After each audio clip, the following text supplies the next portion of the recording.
Hey guys, it's Mitch. How's it going? Alright, who's ready for a grudge match? We're taking a look at a crossover between Dark Horse Comics and Valiant in 1992. Two publishers that we spent a fair bit of time with over the last couple of years. Dark Horse a little bit more in the recent months. But two companies finding themselves in very similar circumstances at this time, I'd say. They're both on the smaller side, although they're both experiencing some very rapid growth based on each one having their own very stable, very intentional business plan. Dark Horse through accumulating movie licenses and building off of small miniseries off of that, which in 1992 they've done more successfully than anybody ever has. And with Valiant building a small universe of superheroes that is focused largely on story and continuity, and building a rapport with the fans. And again, that is paying off huge dividends. So now it's time for the two to get into the ring. For Dark Horse, a crossover, it's not exactly old hat at this point, but they definitely dabbled. Valiant, however, is completely new to this. I mean, Jim Shooter, I'm sure, has done a crossover or two back when he was editor-in-chief at Marvel. But, Valiant's a different story. Valiant is his baby. And this would be the first time that Shooter would even attempt to step outside of the usual constraints of his own universe. Which kind of begs the question, why did this crossover even happen? I do have a couple of theories, so we just need a little bit of backstory first for the uninitiated. We're taking a look at Predator versus Magnus Robot Fighter, number 1 and 2 today.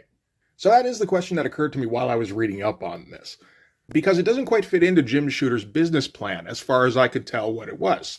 Shooter's plan was to set up 8 separate superhero comic books that were set in their own linked universe and would maintain ties with each other. And it was going to be very close-knit, and would focus heavily on the continuity of the books, and it would slowly build towards the big intercompany crossover, which was Unity. And Unity happened just a few months before Predator vs. Magnus Robot Fighter, which was a success, although maybe not the success that Valiant shareholders were looking for. So, with the first big hurdle out of the way, why does Jim Shooter decide it's a good time to try and test out some completely new waters for his company? Bringing in an outside source, and a company that Jim Shooter doesn't, he doesn't own. He doesn't have any control over it. He doesn't have any control over what they do. And the shareholders aspect is important, actually, because around this time, the other co-owners of Valiant are getting impatient with Jim Shooter. This is the time of the speculator boom. All of a sudden, we're seeing comics get print runs in the millions, and even regular monthly titles are often getting orders in the mid-hundreds of thousands. Meanwhile, Jim Shooter's determined to not stretch Valiant beyond its means. He feels it's imperative to set up a very stable foundation through slow growth and a lack of gimmicks and completely ignoring rapid expansion. Which is working. And like I said, Valiant is a huge success in 1992. It's just not huge enough for the co-owners. Not when they could be making millions off of every comic, and they're getting what they see as peanuts in return. There's not a whole lot of numbers from back then, but in February of 1992, the highest ranked Valiant comic is Magnus Robot Fighter number 12. It comes in as the 81st most ordered comic of February. That's right around the same spot as X-Men Classic and Warlord and G.I. Joe. Probably in the mid to high 5 figures. And that's just not enough for the Valiant co-owners. So when this comic comes out, Jim Shooter's position is in peril. And the release of this comic makes me think it was down to one or two major options for what Jim Shooter's thinking was in this. There are other possibilities, and I'm sure there are other elements that factored into the decision-making process.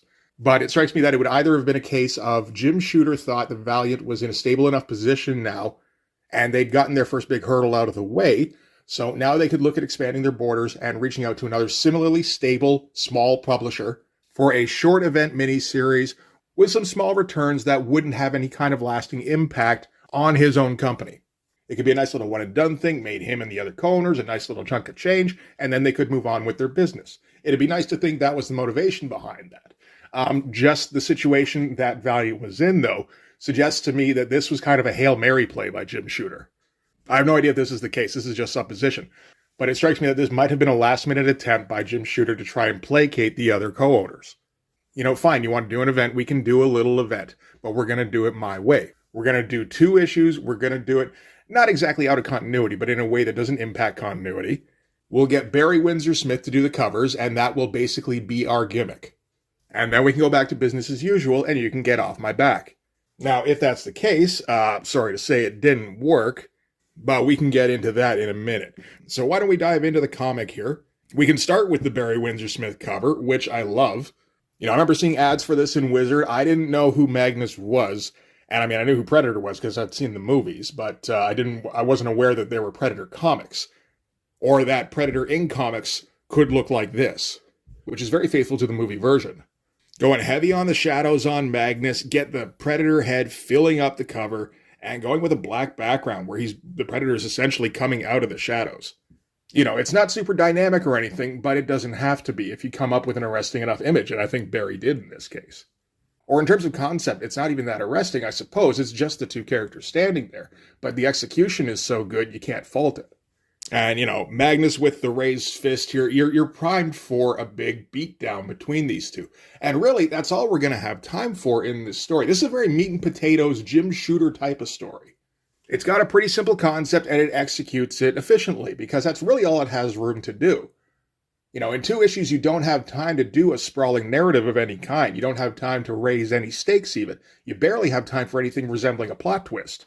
This is just going to be a case of set the stage, introduce the characters, and, spend a little time on that because it's Jim Shooter and he has to make sure that everybody reading this comic understands everything that's going on, and then proceed to beat down. So, great start. And I think that cover did what it was intended to do, because Predator vs. Magnus would end up being the highest ordered comic from either publisher in 1992.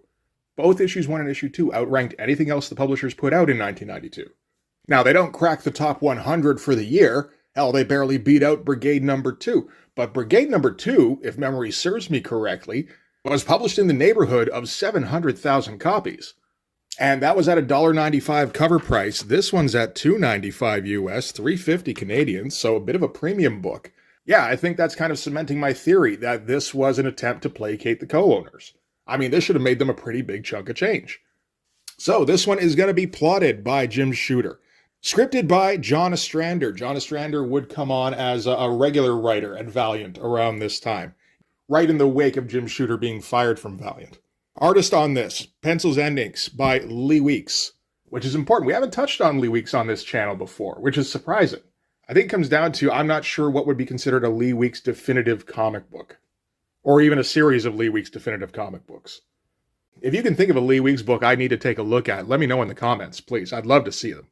Letterer John Costanza, colorist Maurice Fontenot. I believe these are Dark Horse people, and this appears to be in the early days of digital separation, like the very first days maybe. Editors on this are Mike Richardson and Bob Layton. Interesting in itself, because, Bob Layton would take over as editor-in-chief at Valiant after Jim Shooter was ousted. Mike Richardson, of course, is the editor-in-chief over at Dark Horse. All right, so let's get into this. So we're going to start in media res. This is on the Terra Mining Colony NA622. So this is in the Magnus Robot Fighter future of about the year 4000. So we're starting out here with either a security guy or an infantryman who is like the last person left in his unit. Everybody else has been killed, as we can see by the bodies lying nearby, and every other droid in the vicinity has been virtually destroyed. So our one guy left here with the Predator closing in for the kill. So as I said, this is in the early days of digital separation. They can't do fancy color effects to kind of mimic the Predator cloaking device. They can manage it a little bit by having the colors kind of cross over the figure in the background here. But that's about as close as they're going to get. And we can already see some nice shadow from Lee Weeks and some nice figure work. I think these are kind of the hallmarks of Lee Weeks and just his storytelling ability. Which makes me wonder why Jim Shooter hasn't turned to Lee Weeks before. He seems like a Jim Shooter kind of guy. It might be that he was a little bit too expensive. Lee Weeks has his foundations down solid, but he does have a recognizable style, and he does have a monthly book over at Marvel, so I don't think Jim was really in a position to poach him. But yeah, nice dramatic splash to open things up with. So the last survivor here is panicked and asking, where is it? Where is the thing that slaughtered my unit? And the robot here goes, oh yeah, it's 2 meters to your right. So he quickly turns, he's able to get a shot in, which grazes the Predator's ribs, knocks the Predator out of his cloaking device. Predator quickly disembowels the last survivor here. Picks up the corpse, and it looks like the trooper's going to get the Billy treatment as the Predator removes his skull and spine and pulls them out of his body. So we've seen this from Dark Horse before, where they set the tone early for what you can expect from this book. There probably won't be swearing because this is set in the Magnus Robot Fighter future. People just don't swear there. But there will be blood, and a fair bit of it occasionally. I think this is the goriest thing we're going to see in the comic, but, you know, it's not a bad precedent to set. So, after having de-spined the guy, the Predator immediately gets its guts blown out. We can tell because of the green blood. And another platoon comes up, so this has been chasing him around. We're not really going to get much information as to what started this particular conflict, although I guess we could probably kind of extrapolate what would have happened, which is that the Predator landed on Earth and these guys were either on site and responded or were tasked with bringing it in. You know, fairly simple stuff. Nothing too spectacular in terms of the artwork, although the attention to detail is always going to be evident on a Lee Weeks page. He's never taking a panel off in terms of the background, in terms of thinking about the storytelling composition, making sure everything is clear in the panel. Again, I'm sure Jim Shooter would have just killed to have this guy on his staff. He does everything Jim wants a guy to do. Maybe the best panel on this spread is this one here, where the trooper gets disemboweled, and he gets kind of hung in space for a moment. He's just kind of floating there while his guts fly out his back. We get a few of these over the course of the book, where it just kind of stops time for a second with somebody hanging in midair. All right, so now we're cutting to that same unit, who they're leaving the installation they were at, and so this is the Predator's ship that was shot down. So for those of you who wonder why I don't do research on books before I do these videos, you know, I read this like half an hour ago. I already forgot about this page and forgot why the troopers were there, why they were having their initial confrontation with the Predator. And they're going to tell us right here on page 4, they shot down his ship, and then they were hunting him down. So I do my research, it just doesn't always get to the video. You know, if I can't remember basic plot beats I read with my own eyes just half an hour previous, how do you think I'm going to remember some detail I read half an hour before that? Give me some lack of credit. So, the troopers board the Predator ship, and it's the Predator ship from Predator 2, the interior. That was the first time we saw that. And it's going to be a very similar kind of interior because we've even got ourselves a xenomorph skull in the background here. But that's not what the Colonel here has his eyes on, as he finds himself a pretty helmet that he decides he's going to take home with him. So this will be a fun moment for both fan bases, I think, because, I mean, you know, at this point, if you're a Predator fan, you got to see the ship again, you got to see the interior again, you got to see a Predator gut a guy. You know, that's really what you want from a Predator comic. And if you're a Valiant fan, you're getting to see a little Easter egg here, because this is the Exo Manowar helmet, implying that whoever had the Exo Manowar armor last probably put up a pretty good fight against that Predator we saw just prior to this. Also, probably not a good enough fight. So a little over an hour later, the troopers are pulling away when all of a sudden the ship detonates behind them in a big nuclear blast. And the Colonel says, "I suspect we missed one, soldier." Says, "I have no doubt he set off the auto-destruct, almost got us with it. I bet he's one bad boy, took the worst we could throw at him and walked away," which suggests that this is the Predator that was gutted just a page previous here. Says, "Almost makes you sorry we can't go back after him, doesn't it?" As the Predator walks out of the blaze and raises a fist which appears to have an exo ring on it. I can't tell exactly that's what that is. The detail isn't quite right, but could be what it is. Okay, so now we're going to cut to Northam. This is, Magnus Robot Fighter stomping grounds. Again, Lee Weeks is going to get very diligent with the backgrounds on this, and it's going to get some pretty spectacular results occasionally. This is a couple of years later, and we've got ourselves a hunting party. This is that colonel from earlier in the book. He's accompanied by Squire Schultz, Senator Church, with his companion, Poochie, and their friend Vril here. So these are Northam higher-ups. They live in the upper city. They're, the more aristocratic part of the city, and they've taken it upon themselves to have an illegal robot hunt, because this is a sentient robot. Not allowed to kill those. These guys don't care. And it's not like the upper city authorities are going to find out about this, because this is taking place at the Goff level, which is the undercity where all the poor people in Northam just kind of scrape out a living. That robot keeps running, runs into a pipe here. Senator Church replies by throwing out, assume a grenade or something, which causes a massive explosion. Just a fantastic looking explosion. Look at all that black around the edges, with the negative space in the middle here. That looks great. There's some Mignola-type aspects to some of what Lee Weeks does, because he relies so heavily on light and shadow, and kind of just establishing shapes. When spotting blacks, you don't see a whole lot of cross-hatching. You don't see any real attempt to try and transition from light and dark. He usually goes very stark. So you get some great looking stuff like this. It's less designy than Mignola. It's more, like I said, meat and potatoes, where it gets focused on storytelling, because he does just end up focusing on where it focuses more on storytelling. It's much more of a workman-like approach. So the grenade didn't quite finish off the Rob here. So Squire Schultz is going to get in closer. He's going to get ready for the kill, and all of a sudden, Magnus Robot Fighter appears to save the Rob. Magnus Robot Fighter, of course, used to be the hero of Upper Northam, defending all of these aristocrats from robots. That was what he was trained for his entire life. And at the beginning of the first 4-issue story arc, which we covered, he realized he didn't want to have anything to do with the aristocrats. He actually sympathized a bit more with a lot of the Robs, and he went to go and live in the Goth level. So his presence here is completely explainable. Snaps the rifle in two.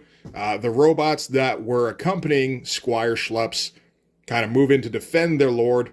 And, Magnus Robot Fighter does what Magnus Robot Fighter was trained to do. He fights robots. Get some fun poses here. Again, with that very stark kind of shadowing. It's nice looking stuff.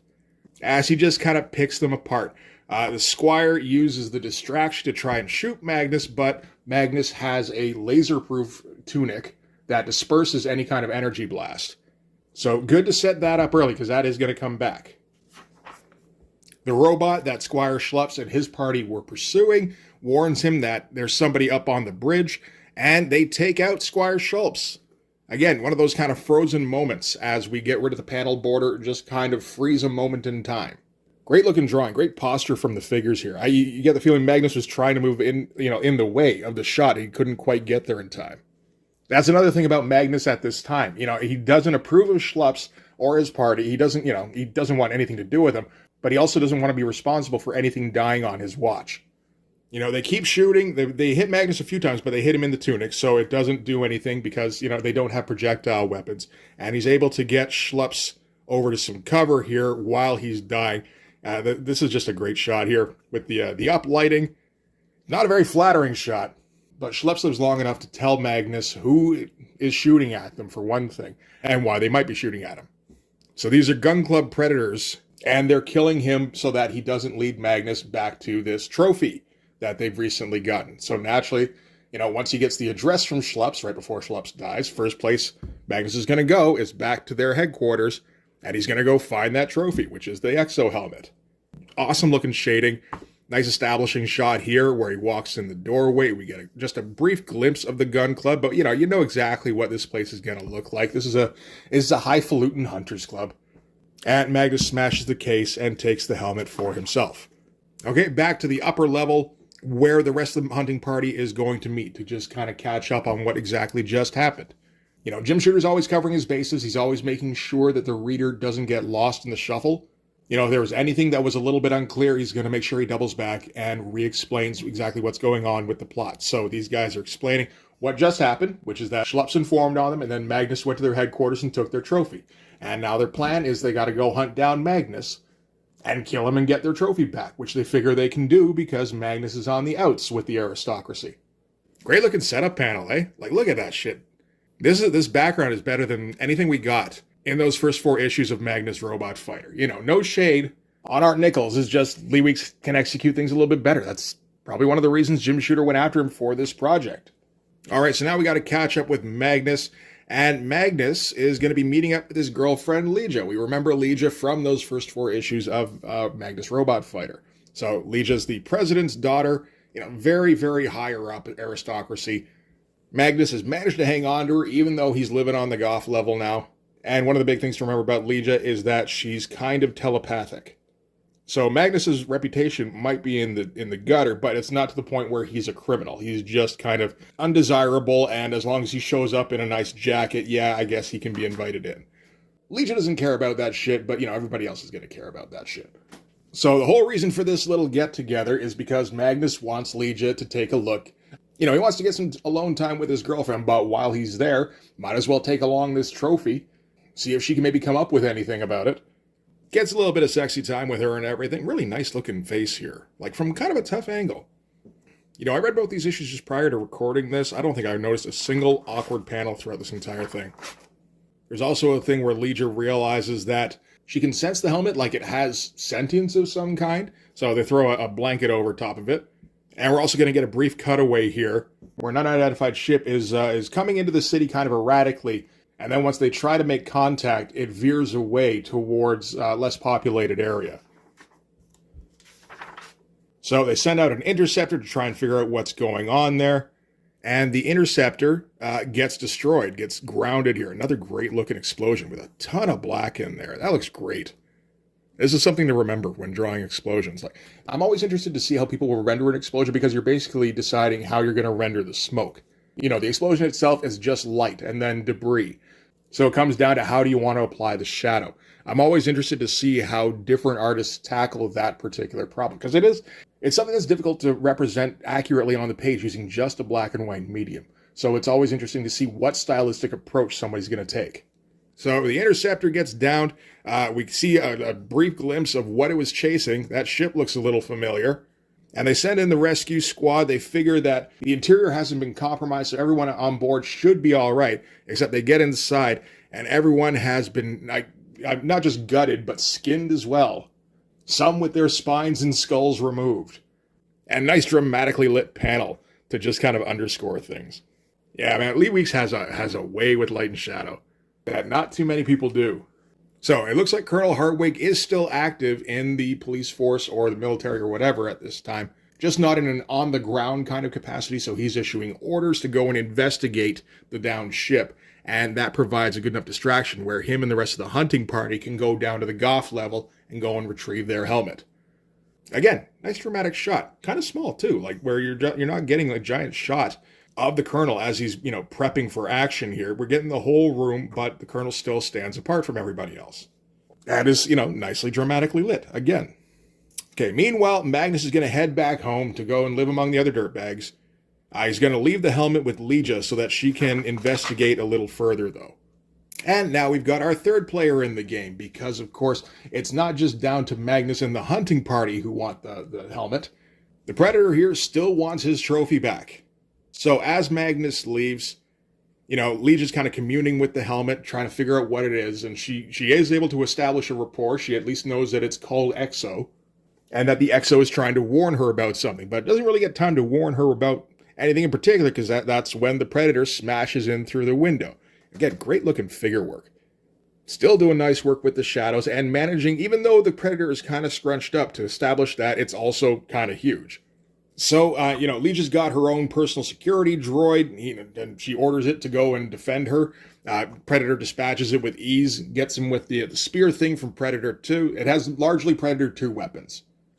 Legia scoops up a knife, comes at it, but, again, disarms her without really breaking a sweat. She's no threat whatsoever. And again, you look at that storytelling here, I'm just thinking about what this page would have looked like without any of the color, without any of the lettering. There's no guessing what's going on here. Got our shot of the Predator advancing on Legia, got the Predator dispatching the robot, and I think this page would have been fantastic to have. I'd love to see an artist's edition of this crossover. I bet you could isolate so many of these panels and use them for promotional material, use them, just look at them on their own. They're spectacular in their own right. So down on the Goff level, the hunting party, everybody knows where Magnus lives. Like I said, he's disreputable, he's not a criminal, so he doesn't have to hide his address. And Poochie wants to rush in because Poochie's an idiot. Poochie was the senator's companion, if we recall, and she's just like this airhead socialite. But the colonel wants to hold back because, for one thing, Magnus is on his own, and he doesn't seem to have the helmet with him. So if nothing happens, they're going to go in after Magnus goes to sleep, and they're going to take him out then, because that's the safest for them. Meanwhile, back at Legia's apartment, the Predator's still advancing on her. She's able to defend herself a little bit with the hydrogen grill that she had used earlier in the night for her nice dinner with Magnus.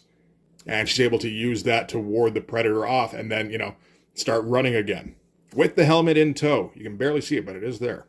Down in the Goff level, one of the Senator's robots bumps into Poochie, and naturally she makes a big fuss, being all like, ow! And that warns Magnus that something's going on. Look at all the nice shadows going on here, eh?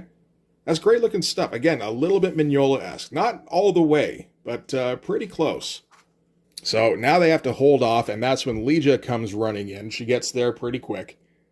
The hunting party recognizes her. They also recognize the trophy she's got with her. So that saves them some time. And that's when the Predator follows her to Magnus's place. So it's like, well, shit, I guess we can take care of some unfinished business there too. Predator busts in on Magnus and Legia after she, briefly explains what's going on. We cut to Magnus getting ready. I always like this shot here. I had this issue back in the day. I don't think, maybe I did have both. But the way this is executed made me want to do, just negative shots. Just every once in a while, sneak them in there. And Magnus responds by taking the Predator out the window. Again, another great shot you could use for promotion if you want. There you go, tumbling. Predator uses a shoulder cannon, but it's an energy weapon, so although it hurts, it's not going to get through Magnus's tunic. Legia's going to try to come to his rescue, but the hunting party's still nearby, and they're able to knock her out before she gets there. Predator captures Magnus with its net, pins him up against the wall, gets its frisbee of death ready, and gets into attack position. And the hunting party is going to wait for this to complete before taking out the Predator and then taking their trophy and going home. Job well done. So that is the end of issue 1. A lot of nice ads in this. So issue number 1 ends, probably leaving the reader feeling a little bit blue-balled because we didn't get our big punch-up between Magnus and Predator. Not really in that. We got them busting through a window, we got a little bit of a tussle, and then we got what apparently is going to be Magnus's death, right? Probably not. We've got 1 issue left in this series. Magnus is going to be a continuing comic, and while Predator is one of the all-time great scary monsters for movies, a single Predator is still on its own disposable. I think we can kind of see where this is going to go, but the fun is seeing how they get there. Readers would have to wait a little while, though, to find out, because there was a gap of a few months in between issue number 1 and issue number 2. And the reason for that, as far as I can tell, is that this is right around the time Jim Shooter got ousted from Valiant. It doesn't affect the story itself. The story's already been written, so Lee Weeks already has a script he can work from. He can just finish the pages. But obviously it affected how the book was going to get published. Because, after a major change like that, the company would have to take a little bit of time to kind of resettle and refocus, kind of redetermine what their goals were going to be before they proceeded with any more business, I guess.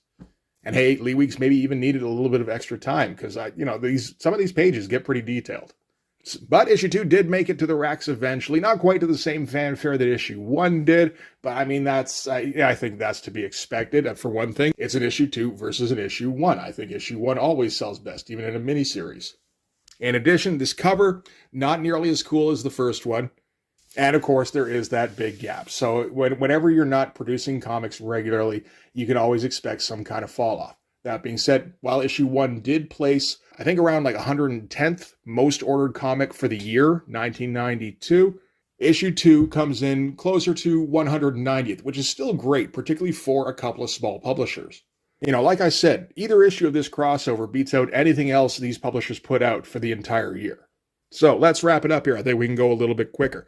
Starting with the cover. Like I said, not as strong as the issue 1 cover. Honestly, really kind of the same thing, only just watered down. We don't get as badass of a shot of the Predator. He's not even centralized, which would have been a good idea. They put the helmet on him, kind of. I think Barry didn't quite understand how the helmet works.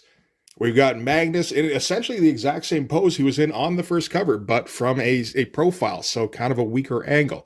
And instead of all that black where it felt like the Predator was coming out of the shadow, we get this kind of placid, contemplative blue as we get the starry sky above Magnus, It doesn't have quite the same feeling of get ready to rumble as the first issue had.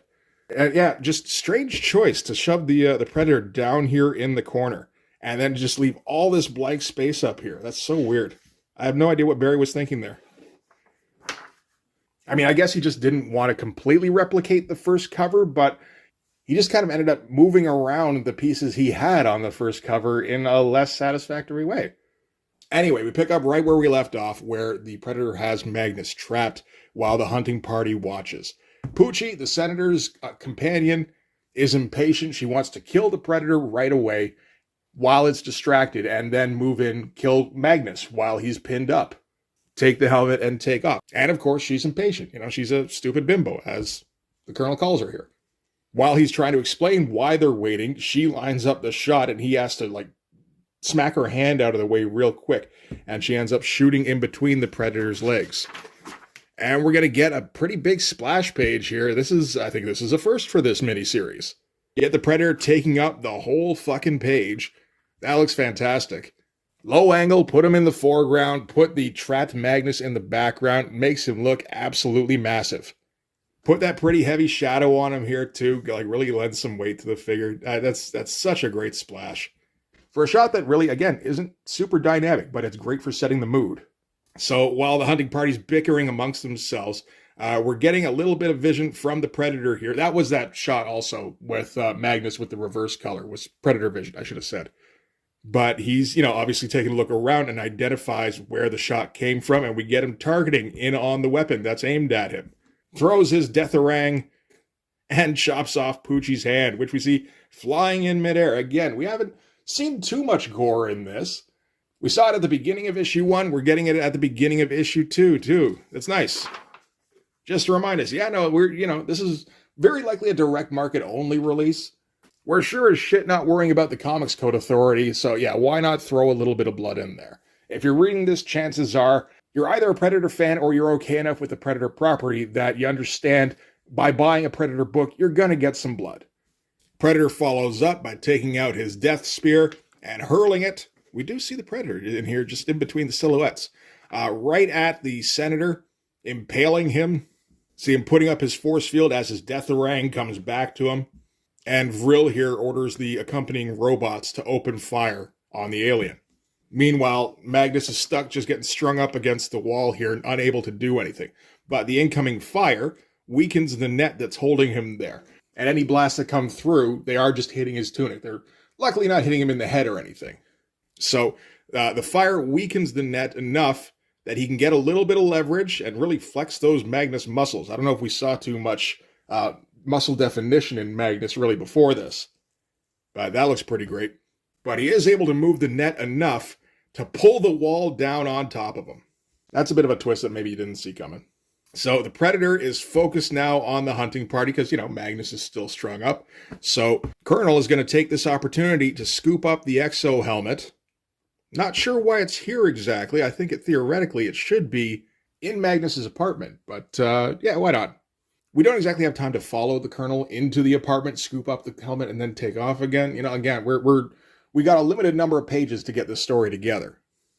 But yeah, they're going to serve as a distraction to let him get away. As we get the shot of the Predator here, just tearing apart robots. Vril keeps yelling at them to kill it, while we get the targeting reticule showing up on her chest here, and then, yeah, she just gets blown in half, pretty much. Great looking stuff. And then afterwards, Predator surveys the scene. Most of the hunting party is dead. All the robots that were accompanying it, also all dead. Lita here is feigning unconsciousness, which is, feigning unconsciousness or actually being unconscious is probably the same thing to a Predator. It's just, you're not a fight. I don't give a shit about you. Magnus appears to be out of the picture because he's buried under all sorts of rubble. And the last member of the hunting party, the Colonel, is running away with the Predator's trophy. So that's obviously his next target. But Magnus isn't completely out of the fight as he busts up through the rubble, knocks all completely off him. Great superhero shot as all the rocks go flying away from him. And he's got to check in on Leisure quickly before taking off after the Predator. We cut back to the Colonel as he goes running through the Goth level. And the Goths take notice. And they recognize immediately that he's from the upper city. I think he wraps a rag around himself by the looks of it. No, I don't even think he does that. So he's just running around in his armor. So yeah, he's pretty conspicuous. So the Goths are going to do what Goths do. And they're going to mug him. A bunch of them kind of circle around the Colonel here. They tell him, hey, what you got to save your life with? Colonel goes, I got this, and starts taking shots. And the Goths are not impressed. They're just like, okay, nice try. That's the one thing we got more than you of. And they start opening fire back, and they've got the Colonel pinned. But that's when that targeting reticule starts showing up again. As the Predator comes to the rescue. I guess we should mention the cards here real quick. These are nice. Kind of simplistic. As Lee Weeks' style tends to be, it's like detailed simplicity. It's an interesting mix. But, these still look nicer than most cards you get with a comic, I think, at this time. Even if you got that holographic foil around the edges. Look at the backs on these things. These things look professional. The only thing that wouldn't be professional is when you got to cut them in half here. Ew. Unless you got a paper cutter and a steady hand. Otherwise, yeah, you're going to make a mess of those things. Dark Horse still doing its weird thing where it puts in cardboard inserts into the comics. I don't, somebody thought it was a good idea. So, yeah, Predator to the rescue as he blows off the hand of one of the Goths. And then he just starts picking them off. And the Senator, again, uses the distraction to make his getaway. Again, that storytelling is crystal clear from panel to panel. All you got to do is take away the colors and the word bubbles, and you can see how this thing plays out. And there's just no confusing anything that's going on. It's all perfect. This is the kind of thing strikes me like it would be extremely easy to script.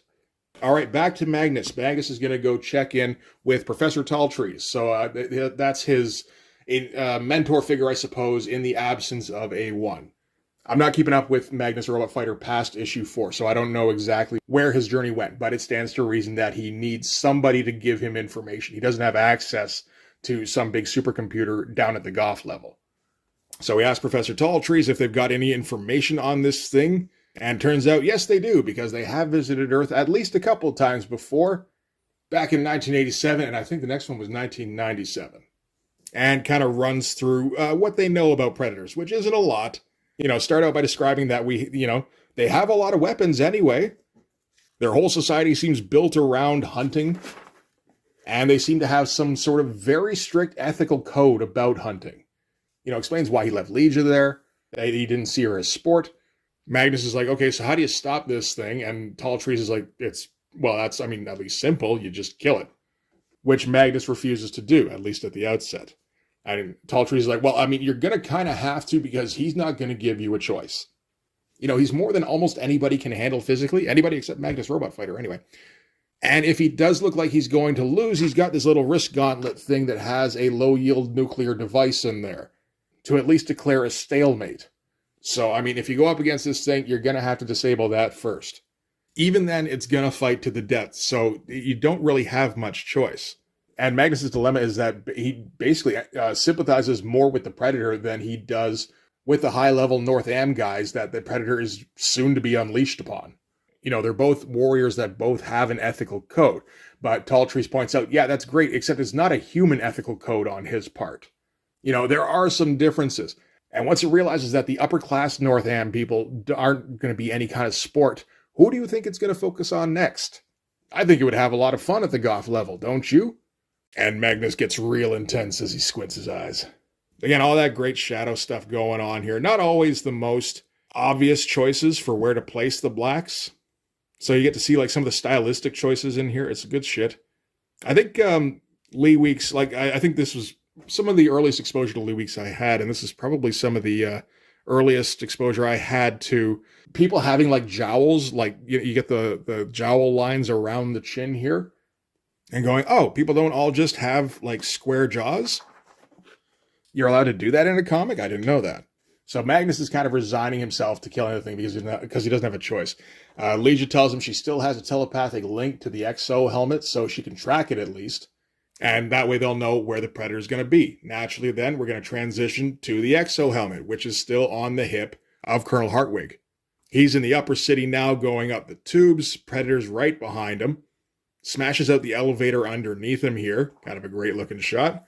Hartwig is just close enough to a floor where he's able to grab on. The other people in the tube here, not so lucky as they all splat on the ground around the Predator. No blood, as they go falling. I think that would have been a prime opportunity.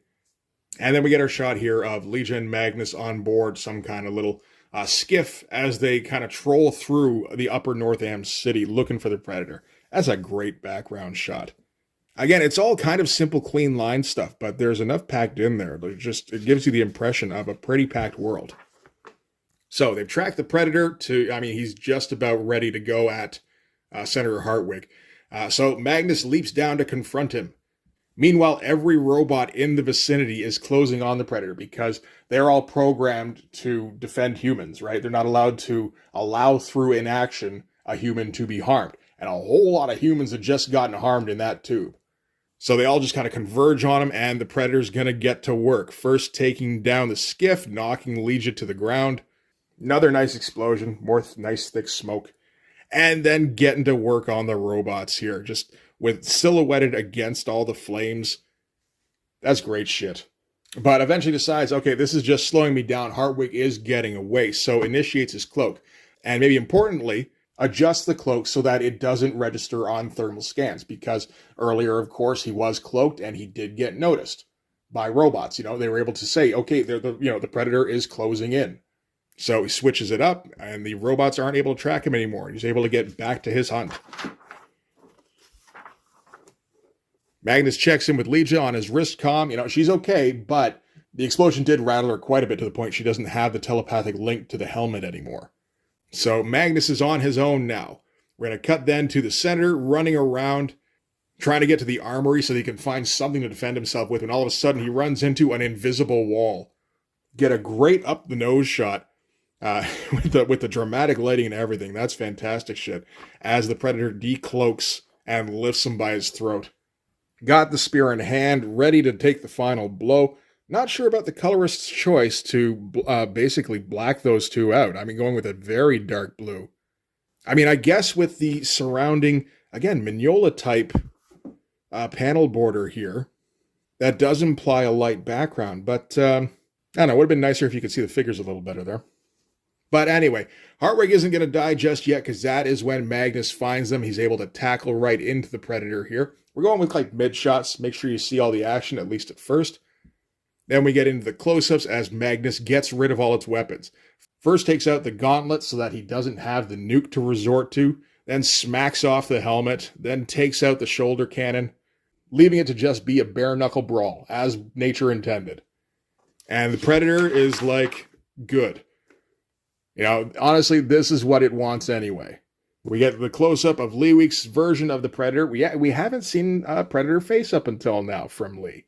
It's not quite as good as the Barry Windsor-Smith version, but it's pretty close. Lee is operating on a bit more of a schedule, I think. And it gets the message across. And again, it's doing what it needs to do. You want a giant shot of the Predator for the reveal, so that's what you get.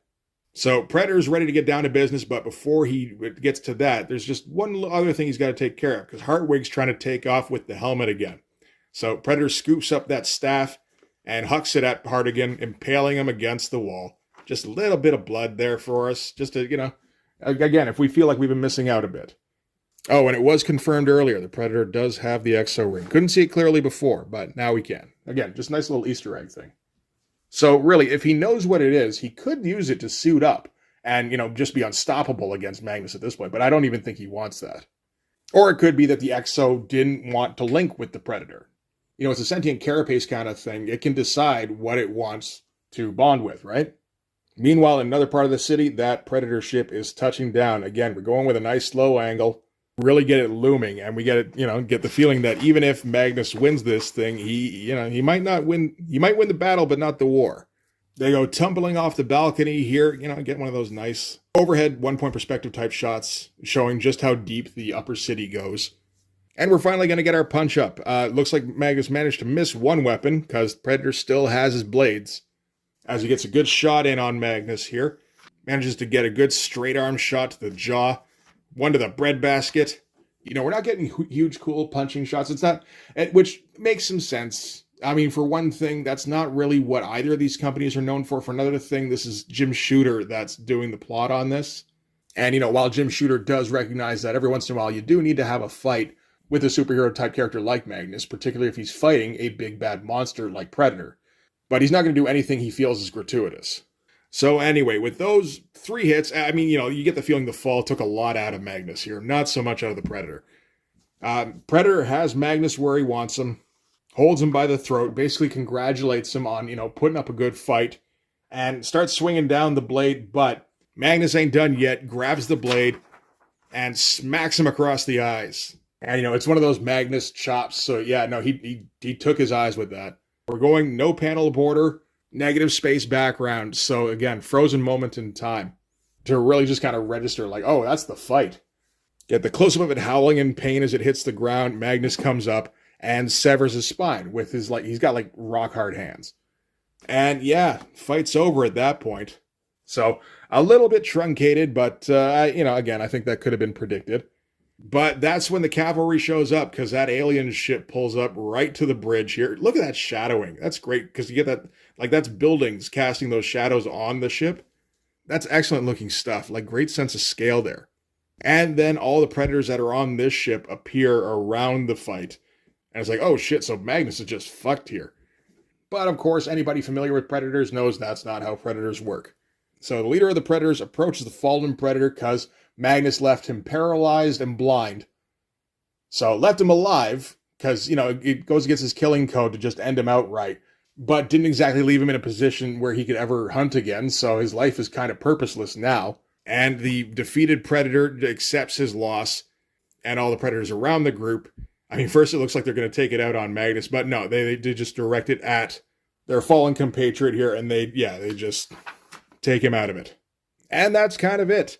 The predators pack up, they get back on board the ship. Leader hangs around long enough to give Magnus his prize. He won the fight, so naturally he gets a trophy, and his trophy is the Exo Ring. So yeah, that is just an Easter egg in this comic, because nobody ever uses the Exo armor. So that's just for Valiant readers to go, holy shit, can you imagine Magnus in Exo armor? That would be unstoppable. But Magnus doesn't want anything to do with the trophy. He hucks the ring right after them. I'm sure somebody will pick it up somewhere and become a threat. And Magnus and Legia, they're going to pack up and go find a doctor as the Predator ship floats away. And that is the end of our crossover. All right. So that is Predator versus Magnus Robot Fighter. Let's get that first cover up here again. There we go. That's just a lot better. This is like regular flavor versus diet. So pretty straightforward little crossover. Get your reasons for the two characters to meet. Get a pretty intriguing little story in the middle there with the whole thing with the hunting party. And then get kind of a short punch up at the end between your two main characters. So, I mean, if you're a fan of anybody other than Dark Horse and Valiant, I don't know how excited you would be about this crossover, because I don't know if it's giving you exactly what you want. I think if you're reading Dark Horse or Valiant at this time, you're getting exactly what you want. If you're a Dark Horse reader, you see a whole lot of Predator at work in this, taking out a whole bunch of people. And if you're a Magnus reader, you get all that lore, you get the world, and you get a little bit of Magnus action, as you are used to.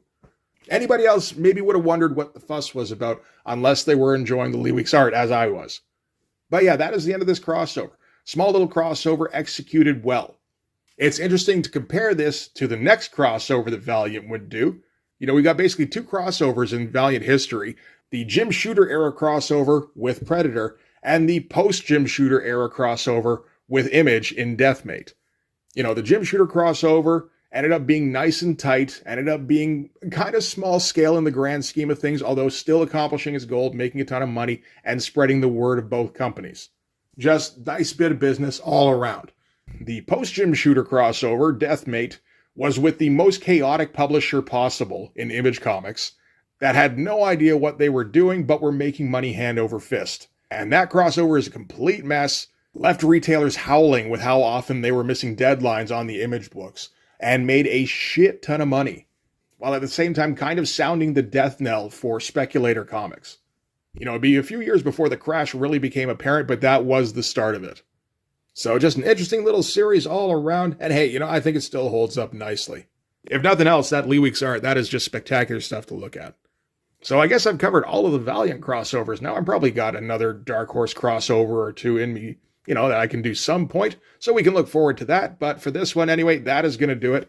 Thanks for watching, guys. If you like this video, please hit the like button. It helps with the algorithm stuff. If you want to see more, hit subscribe. And if you want to help out, in the description, there's my link tree. You can follow that to my Patreon. Subscribe there. That'll give you access to everything I do. So all sorts of videos, all sorts of Blood Force comics. You can also follow me on Instagram and DM me there for commissions. But yeah, that'll do it. Thanks again for watching, guys. I will see you in the next one. Bye-bye.